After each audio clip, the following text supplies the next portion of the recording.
Hello everyone and welcome to this Playwright tutorial. In this tutorial, we will learn to group the test using the Test.describe. So let's begin. So far what we are doing is that we are creating our test just like this one, test method, and these are isolated independent tests here. Imagine having a dozens of the tests, like thousands of test cases which are scattered across your code base. So this is your code base basically, right? And sorting through them to find a specific functionality can be a nightmare, right? But you don't need to worry about it. But here you can use the describe because it will solve your problem. Now what is describe here? So think of describe as a way to wrap your test into a logical categories. Okay, so it's just like you're putting your clothes in a labeled drawers instead of leaving them in a chaotic pile on the floor, right? So basically describe will organize your test into a logical groups. Okay, now why we need to use the describe? Okay, so basically it will group the related tests for the better clarity and navigation. So let me open a notepad so that I can write for you as well here. So basically the first point is why we need to do this. So basically it's organization of tests. Okay, so basically you can group your tests for better clarity and easier navigation, so you can easily navigate to your test. Okay, then the second part is that targeted execution. So targeted execution means that you can only run the specific group of tests, so it will save time and resources. So run only specific groups of tests, so it will actually saving time and resources. Third thing is that it will improve the report, because generate reports that reflects the structure of your test route. Because if they are grouped in a logical way, so in the reports it will reflect the structure of your test route. So basically improved reports, so basically it reflects the structure of your test source. And then final is basically the readability, because when it is organized, so it is easy to read. So readability, and make your code cleaner and easier to understand. So there are so many benefits of using the test.describe basically. Now let's take an example here. So for this particular tutorial I will be using this source demo example. So let me go to this particular website here, and here let me open this one. So this is a demo website, and here you see that we have username and password. And now what can be a logical group here? So logical group here, just think like a manual tester here. So if you are a manual tester and you need to test this login functionality, so how you will test this one? So you will test this with the valid credentials, invalid credentials, leaving blank. So you can create a different combination of test data and test this login functionality, right? So with the valid credentials, your application should be able to log in. Now this is one test. Second test can be using uppercase, using characters, using leaving the password blank, leaving the username blank, correct username, wrong password, correct password, wrong username. So there are so many combinations, and now these all are different test cases, but they are linked to test the functionality of the login, right? So you can create a group, and inside that group you should have all these login related test cases. Okay, so that's what we will do here in this example. So let me go here and let me create one file here. I will name it as describe.spec.js, and the first thing is that I need to import the Playwright here.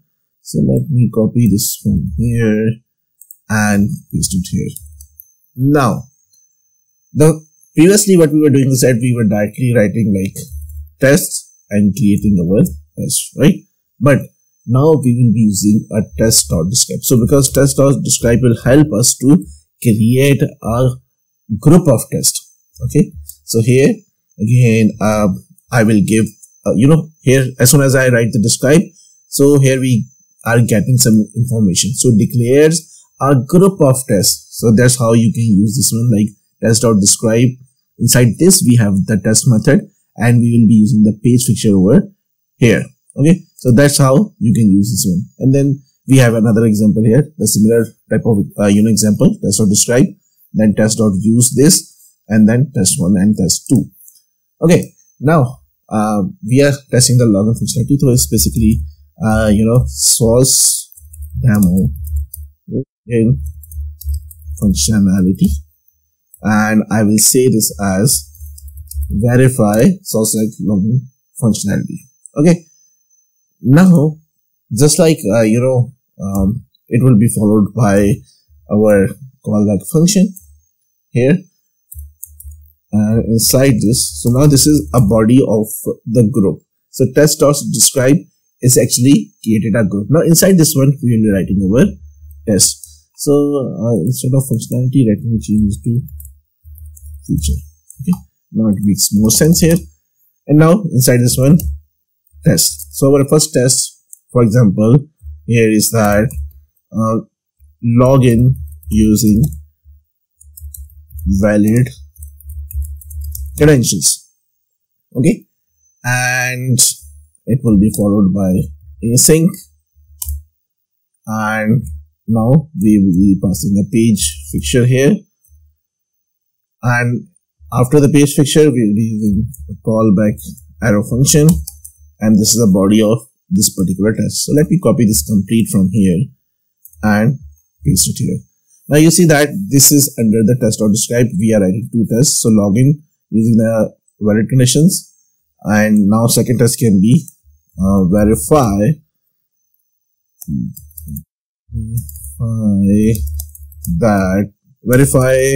for example, if we go here and let me provide invalid username, or maybe in the caps or something like that. Let's see what happens.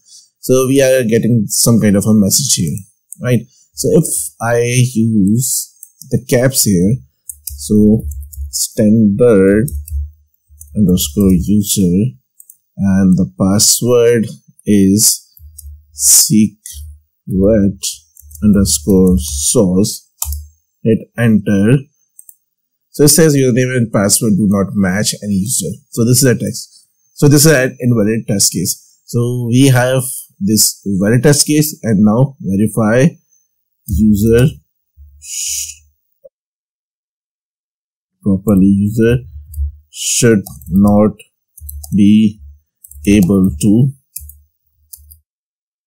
log in using invalid credentials. Okay, credentials. So there's some spelling problem, I believe. So instead of, let me copy this one from here, and this is here.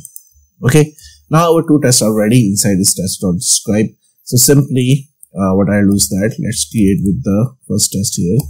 So the first thing is that we need to go to the page. So await page dot go to, and inside this we need to provide the URL. So this is a URL. Let me copy this one from here, and now what I need to do is that I need to provide this URL. So provide this URL here, and then await page dot locator. So first we need a locator of basically the username. So this is a field here. So right click on this one, click on inspect here, and go to the selectors hub here. So this is our relative selector, relative XPath. So copy this one from here and paste it here. And you see that we are getting some problem because the Playwright uses the different way of accepting these locators. We need some double quotes here. So instead of copy using this one, simply go here and the selector sub, click on this one. Now you have the selector with the double quotes here. Okay, now copy this one and let me go back here. Now paste it here. So this error will be removed from here. So dot fill, and we will fill in the username. So this test is reflecting to the correct username and password. So we will be giving a correct username. So this is our correct user. So let's copy this one and paste it here. Now let me copy this complete line of code from here and paste it here. Now let's change the locator for the password, and we'll give the password here. Okay. So simply go here and inspect this field. So this is a locator. Copy this one, go back here and change this locator here. And now let's give the password. So password is secret underscore source. Let me copy this one from here and paste it here. And after that, we need to click on the login button. So again, let me copy this one, paste this one here, and instead of this, we will be using a click method here. Okay, and let's change the locator for the button here, and just go ahead and inspect this one, and this is a button. Click on this one, go back here and change this one. Okay, now once it will be login, because the output of these two tests will be different. Okay, because if you execute the first test, the output will be it should log in successfully into the application, and in the second test case it should not log in. So a session will be different. So we will write a sessions for both so that we can ensure and verify that our test or describe is working properly here. Okay, and so these things will all again be used here, but only the difference is that with the caps it's not working fine, right? So let me copy this from caps thing here, and this is my invalid, and again here, so secret underscore source. Okay, and let me save this one. So our two tests already. Now we just need to write a session. So for this one, so this is the text we are getting. So let's inspect this one, and so let me copy the CSS selector for this one. So let me copy this one, and what I'll do is that I simply create a variable const error message is equals to await page dot locator, and here's the locator, and now from this locator we will be extracting the text. So we'll be using a text context here. Now in this particular variable we have a message. Now simply what we'll do is that we will write our assertion here. Okay, so await expect, okay, so expect error message, okay, dot to contain inside this what we are expecting to contain this one. So basically if I go here, so we are getting this username and password does not. So let me copy this part of text from here and paste it here, and now again let me copy these two lines from here and paste it here. And now what I will do is that let me go here and change it to the proper users here and provide this username here, and now I need to provide this password and click on login. So after login, you see that we are getting this swag labs or product, so we can assert anything. So let me assert with this thing. So simply we go here. So this is the locator. So let me copy this one from here and now go back here. So let me change the locator, and also I will say success login. So this is just a name, so you can name it as per your requirements simply. So this one, and now if I go back here, this is swag labs. So we go here inside this one, we have this text. Let me copy this one, and now let me paste it here. Okay, now our test is ready. Now our basically a group of tests is ready to execution. So simply if I go here, and now let's just run this one. So simply npx playwright test, and I will run this using this file name. So simply describe.spec.js and press enter. Let me terminate this one because I need to show you this in the headed mode. So let's go with the headed mode and see what happens. So you see that running two tests using this one. So going to this one, and now you see that two different test cases got executed.